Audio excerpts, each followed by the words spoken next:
Hi hello నమస్తే friends welcome to my channel. So ఈరోజు నేను ఈ వీడియోలో పచ్చి రొయ్యలు ఫ్రై ఎలా చేయాలి ఏంటన్నది ఈ వీడియోలో షేర్ చేస్తాను. సో ఇక్కడ వచ్చేసి నేను పచ్చి రొయ్యలని ఆల్రెడీ మ్యాగ్నేట్ చేసుకొని పెట్టేసుకున్నబ్బా నిన్న. సో ఎర్లీ మార్నింగ్ చేస్తాను అనమాట ఇది. సో ఇక్కడ దీనిలో వచ్చేసి నేను పాన్ పెట్టేసి ఒక టేబుల్ స్పూన్ అయితే ఆయిల్ వేసేసాను. సో ఆయిల్ మంచిగా వేగిన తర్వాత ఇది పచ్చిమిరకాయల పేస్ట్ అనమాట. నేను అది దేనికో వేరే కూరకి తీసాను.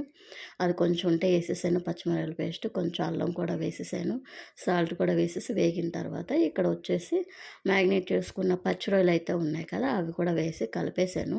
సో ఇక్కడ ధనియాల పౌడర్, జీలకర్ర పౌడర్ ఆల్రెడీ నేను రొయ్యల్లో పసుపు కారం వేసేసాను. ఇంకా వేగిన తర్వాత కొంచెం రొయ్యలు ఉడకడానికి కొంచెం లైట్గా అయితే వాటర్ అయితే పోసాను. ఒక 2 సెకండ్స్ అయిన తర్వాత వాటర్ అయితే ఇంకిపోయినాయి. ఇక్కడ కూర కూడా రెడీ అయిపోయింది. ఇంకా స్టవ్ ఆఫ్ చేసేసాను. సో నెక్స్ట్ వచ్చేసి ఇక్కడ భోంచేస్తున్నాను. నెక్స్ట్ వచ్చేసి ఏంటంటే ఇక్కడ చీకటిగా ఉండటానికి కరెంటు పోయిందబ్బా. కరెంట్ లేదు. ఇంకా మరి వీడియో క్లారిటీగా ఉందో లేదో తెలీదు. నేనైతే ఇక్కడ మంచిగా తింటున్నా. ఇంకొన్ని ఉల్లిపాయ కూడా ఉండాలి ఎందుకో ప్రతి దానిలో నాకు.